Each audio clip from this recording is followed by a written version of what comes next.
The war is coming to an end. Welcome to Geopolitics Today, your trusted source for a deeper understanding of our ever-changing world.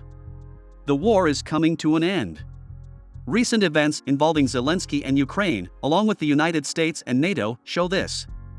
Through the analysis of various sources and what is being reported by the media, what the facts show is that the war is coming to an end, and Ukraine is going to lose the war.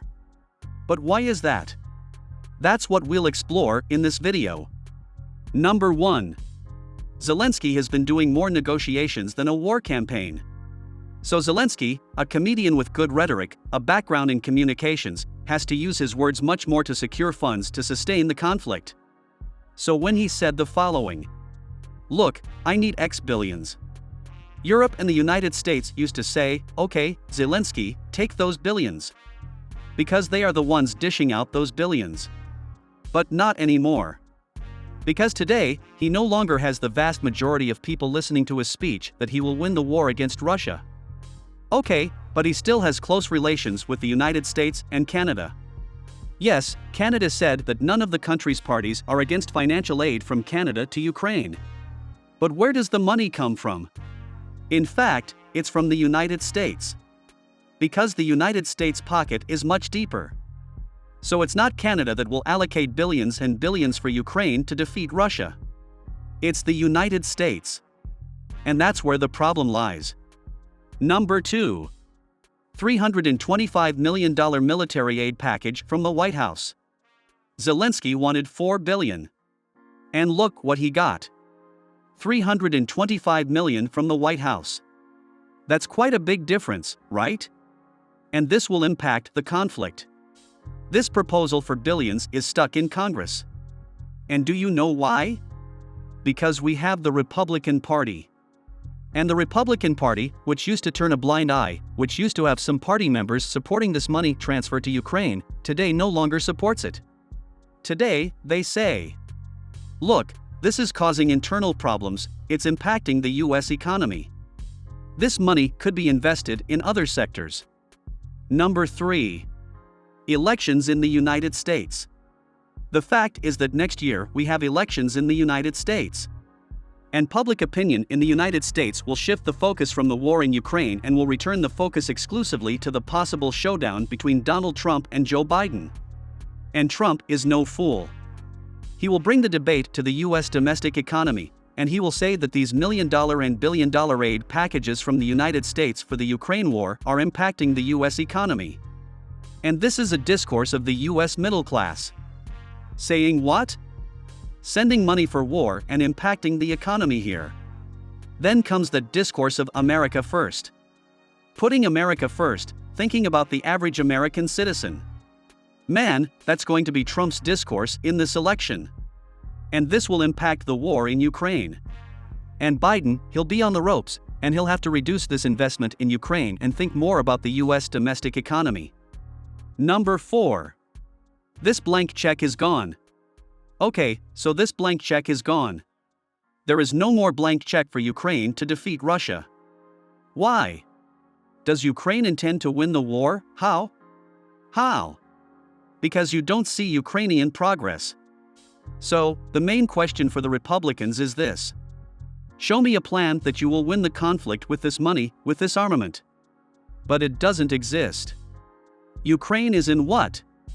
There, in quicksand, just sinking and unable to move. And that's a feast for the Republicans. Look how much money we're pouring in there, and we're not seeing results. Number 5. Disagreements between Poles and Ukrainians.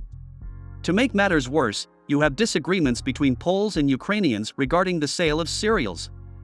So there are accusations between Zelensky and Polish President Andrzej Duda. So there is even tension with their main partners. Now, let's make Zelensky's situation worse. Number 6. Elections in Poland, Slovakia, and the USA. As I told you, we have elections in the United States, we also have elections in Poland, and we had elections in Slovakia. In Slovakia, a pro-Russia candidate won, and Slovakia is part of NATO. So those rulers who are aligned with the United States are suffering a setback in Europe, and this generates a movement. For example, the Serbs. Serbia is not part of NATO. Serbia, which has a president who is neutral, but not really, whose speeches indicate an approach to Europe, an approach to Ukrainian issues. But within the country, you have movements that are pro-Russia, and a significant portion of the population is pro-Russia. Of course, just go back in history. The war in the Kosovo region, where NATO intervened and slaughtered the Serbian army. So you have internal movements in European countries that are pro-Russia. Look at this. Unthinkable years ago. Number 7. Candidates started prioritizing internal issues. And that's what the population wants to discuss. Health, education, security, salary.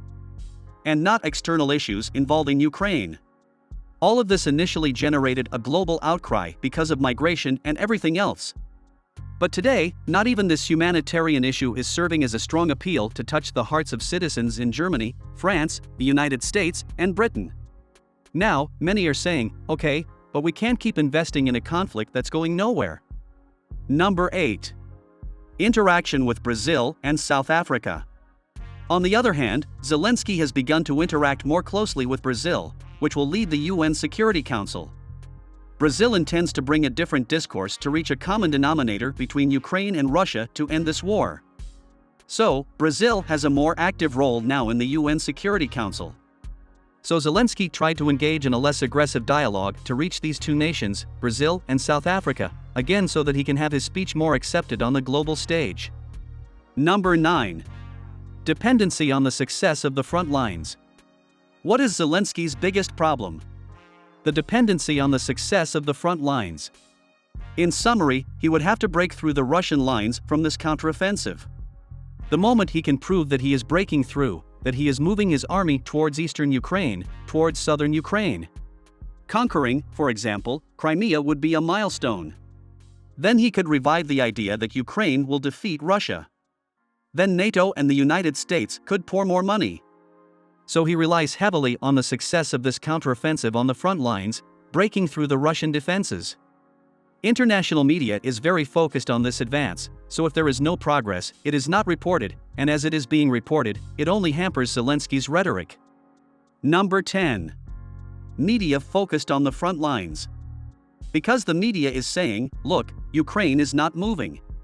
Ukraine is not progressing, it has only captured a village.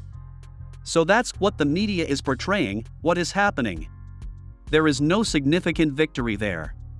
The media has also paid less attention in other areas, such as even in Kiev, where there has been no Russian advance in the city, but you have more isolated bombings, which are little reported.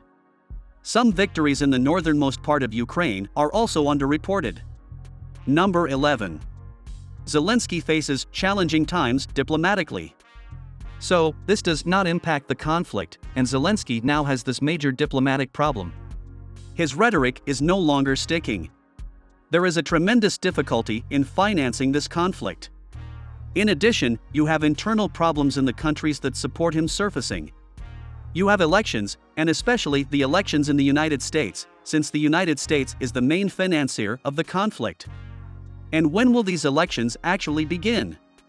Man, if he hasn't expelled the Russians from his territory, the war will end, and he will have to hand over the south and east to Vladimir Putin because Putin shows, at least, a very convincing narrative, that he is not even making a scratch in the counteroffensive. But now, we're curious to know. So, what do you think? Do you think Ukraine has already lost this war? How long do you think this war will last? Until the end of the year? Until the middle of next year? The whole year? There's no scenario. Let us know in the comments, we want to know your opinion. Thank you for spending this time with us.